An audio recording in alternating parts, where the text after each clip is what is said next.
Yo guys, what's up? It is Ripe again, back with episode 21 of our Reddit series, and today I got some more content from r/EntitledParents and r/ChurchDrama for you. Before you do anything else, please do me a favor and like the video, and if you're new around here, don't forget to subscribe.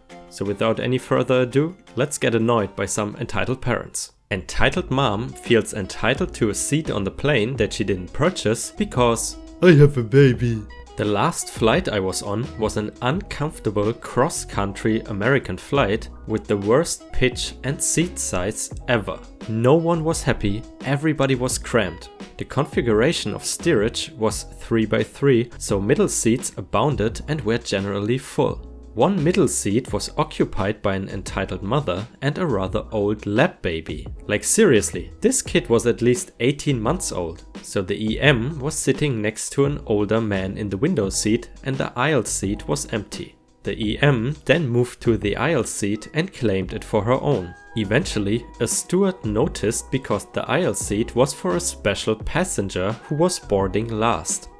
Excuse me ma'am, said the steward, but I need to ask you to take your seat. I'm sitting here, said the EM. I have a baby, I cannot sit in the middle. Ma'am, this is someone else's seat, said the polite steward. I have a baby. The EM repeated, bouncing her fuzzing giant crotch monster. I see that, said the steward.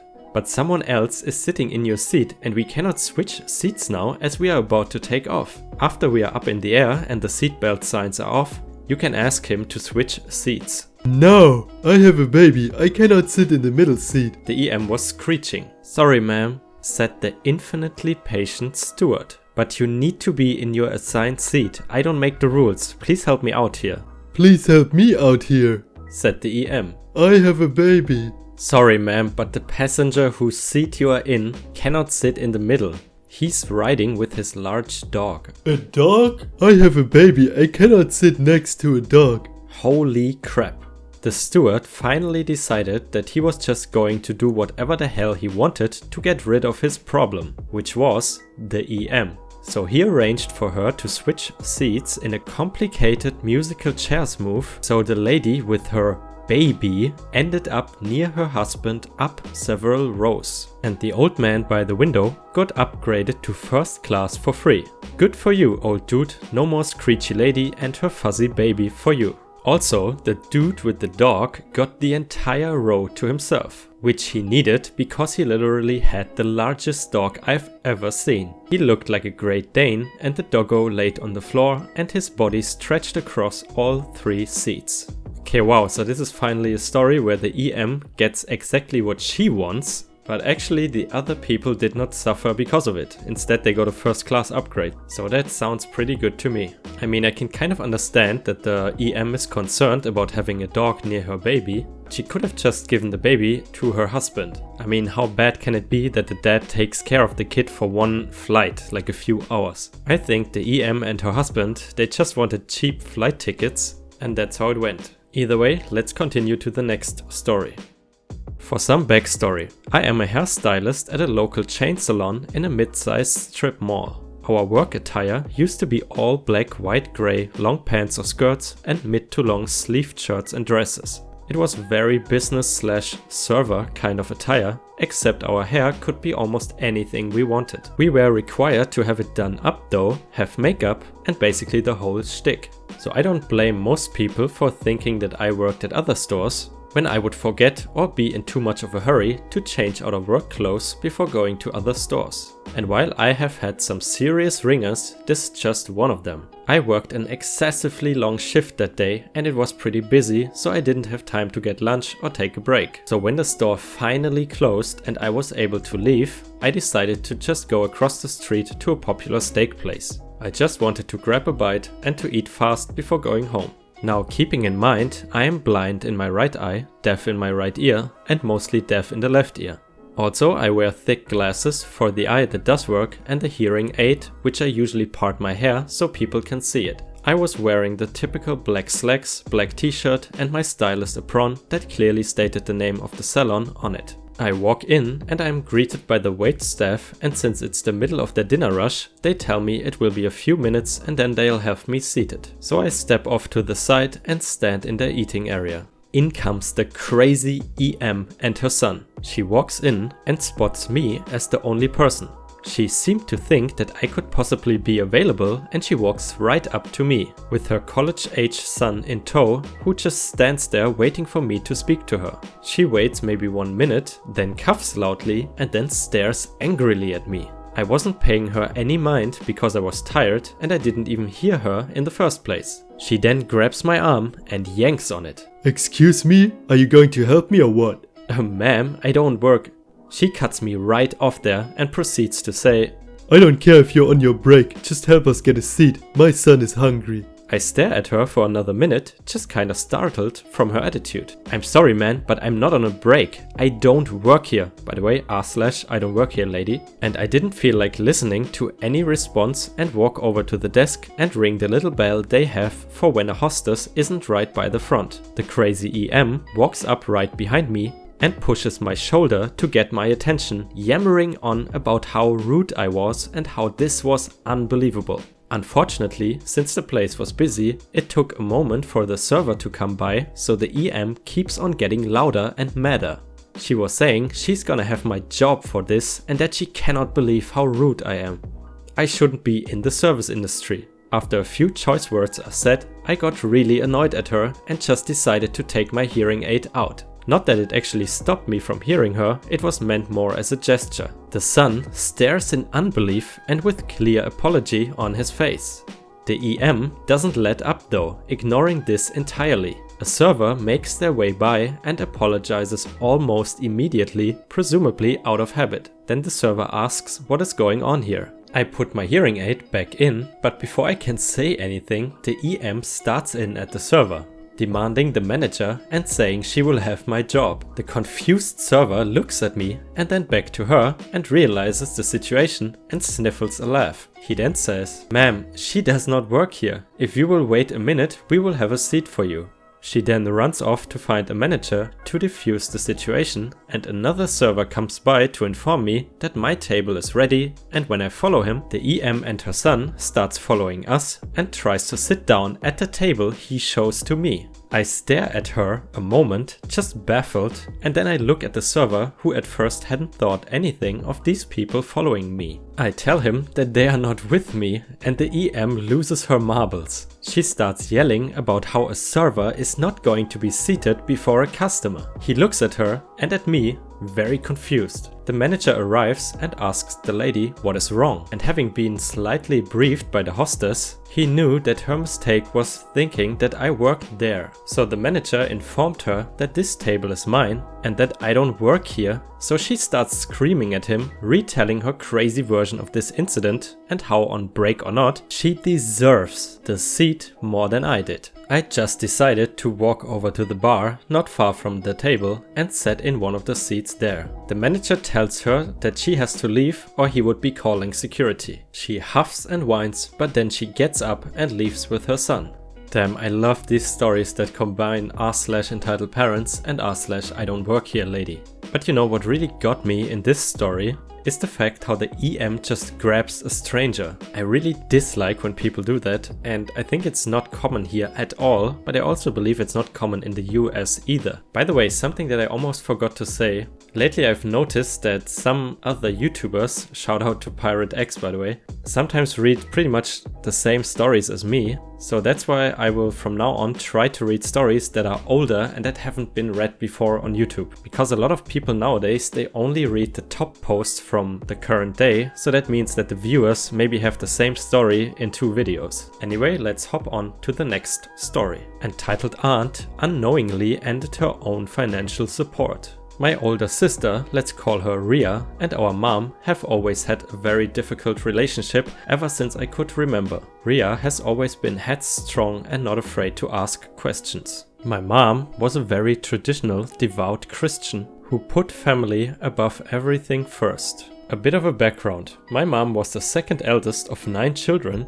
and she moved from the Philippines to the US. She grew up dirt poor in a small province and experienced firsthand the hardship that comes with taking care of a big family. She was the first of her family to graduate college and has always valued education as a means to get out of poverty. she has paid for 4 of her siblings to go to college, actually only 2 completed and went on to find jobs, and has also paid for several of her siblings to go to good schools in the Philippines. Ria had more exposure to the extended family than I did, since she was born in the Philippines while I was born in the US, 7 years apart. As she got older, she was very outspoken about how she did not agree with my mom financially supporting some of her family because Ria felt as though they were abusing my mom's generosity, especially since mom was frugal with our expenditures here in the US. When Ria was in her last year of high school, she had a bad falling out with my mom and she moved out. They did not speak for 5 years, although my dad and I kept in touch with Ria. In that time, Ria worked full-time and paid her way through college without any help from my parents at all. Fast forward a few years at my high school graduation, I invited Ria, she attended, and she ended up reconciling with my mom. Things were still rocky, but they had a much better relationship. 2 years ago, my mom passed away.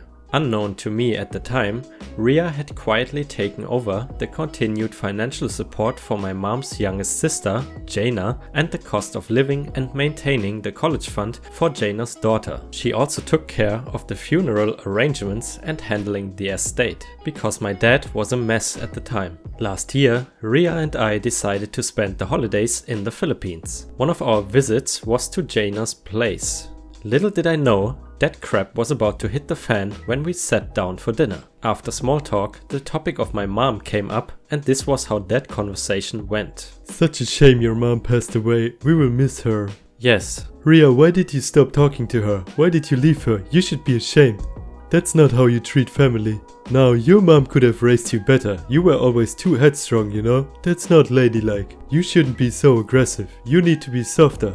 How are you going to get a man otherwise? She goes on to say more crap along these lines. Jay turns to me. Don't be like your sister, okay? Be a good daughter. Do you have a boyfriend yet? You don't want to get too old like Ria and not have your own family. That's not following God's plan. Before I could speak, Ria asked her own questions. Why did you drop out and decide to get pregnant when mom was paying for your college? Did you really think that that businessman would leave his wife to take care of you? If you wanted to be his trophy wife, you should have said so instead of wasting my mom's hard-earned money. At this point, I just decided to watch because Jaina was starting to piss me off and Ria has been known to do epic takedowns. By the way, I don't know if it's Jaina, Jana, I will just say Jaina from now on.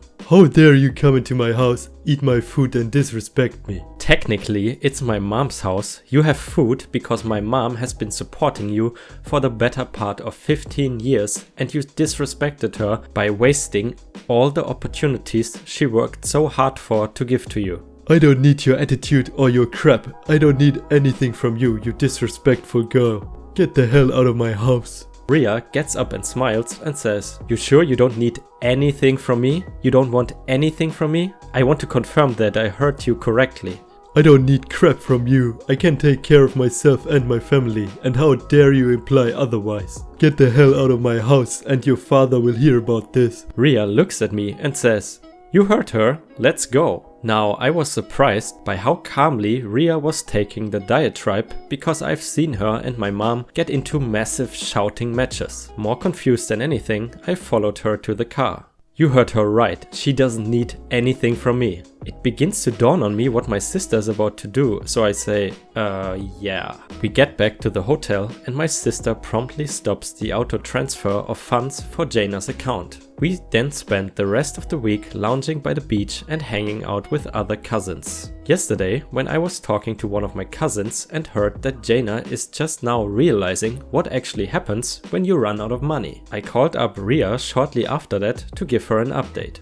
What? She ran out of money that quickly? Well, there was enough in there to last her the year. Oh, did you tell her that?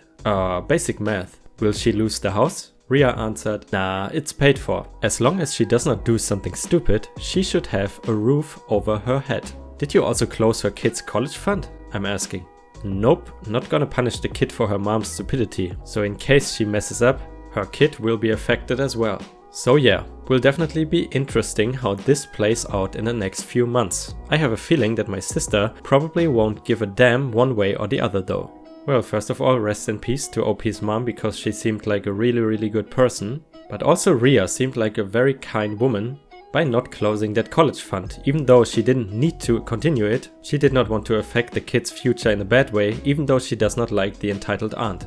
But from what I can see in the story, I'm assuming that the entitled aunt will try to steal the kid's college money in the future. Of course, that would be a sad ending, but that might be just how reality works in this case. Alright guys, that was a lot of r/EntitledParents for today. If you enjoyed the video this far, please, once again, I'm really sorry that I always have to go the extra mile, but YouTube is not always kind to small YouTubers like me, so please consider to drop a like on my video and click subscribe and also click the bell icon to not miss any of my uploads. And since some of you enjoyed the r/church drama from last video, I'm gonna continue with that today. Pastor gets jail time for cheating on his wife with a minor and scamming people. I'm not one for religion, but I practice my faith my own way. That didn't make this incident any less sad and disgusting when it happened though. A few years ago, my mom came home from work, she works for the church in the finance department, and she tells us that in a meeting everyone who worked for the church was told that our pastor, a married man, was being removed for having sexual relations with a girl from the church. We were a rather large congregation back then, and after the news broke, lots of families left and other churches no longer wanted to associate with us. I was a young teen back then, and while I didn't have a close relationship with him, I still felt betrayed and angry. That week, during our midweek service, the leaders of the church came forward and told everyone what happened and how they were kicking out our pastor immediately. Moreover, the cops were already involved to see if she was underage. If that was the case, he would not only be removed, but he would also be excommunicated and arrested. The hour was dedicated to answering questions and explaining the situation the best they could. I do applaud them for not trying to hide anything and being as transparent as possible for the sake of the people. A while later, it comes out exactly who the girl was. She was a girl I went to our affiliated school with, who everyone knew. From what I understood in our state, she was not at the legal age of consent of 18 years old, so our pastor had taken her across the state lines where the age of consent was 16. While this may have had saved his ass legally, he had made one mistake. Their sexual relationship had started while she had been sent to see him for counseling in his office on church property in this state. This was proven by his secretary, who had come forward and admitted that she had known about the affair and had even helped enable them. On another note, it came to light that one of our church members, who had been helping lots of families from the church and otherwise with investments, that he had completely scammed everyone and was making off with hundreds of thousands of dollars. Apparently our pastor had known but had cut a deal by taking a part of the money for silence and even helped this guy steal money that belonged to the church, such as offerings or donations for specific departments and tuition from our schools and college. They also committed fraud with several banks and spent money the church didn't have by offering up several church-owned properties as collateral. Our pastor's wife, one of the sweetest ladies ever, stayed by his side as his trial was blasted over the news channels, and the second he was sentenced to 10 years and escorted away in handcuffs to a cell, she moved back home to Texas. Their daughter, the wife of our youth pastor, also moved away with their family. Since then, we have had a new unproblematic pastor who is slowly but surely rebuilding the church as well as its relationships and doing his best to get us out of millions of dollars in debt. Jesus Christ, that's a dark church drama story. I was actually wondering what also happened to the church secretary who enabled the sexual act between the pastor and the minor, and the OP actually answered that her and her family were kicked out, but she wasn't sure if they got any jail time. But I think the secretary is almost as guilty as the pastor himself. Alright guys, that was the video for today, and I'll see you tomorrow with the next daily upload.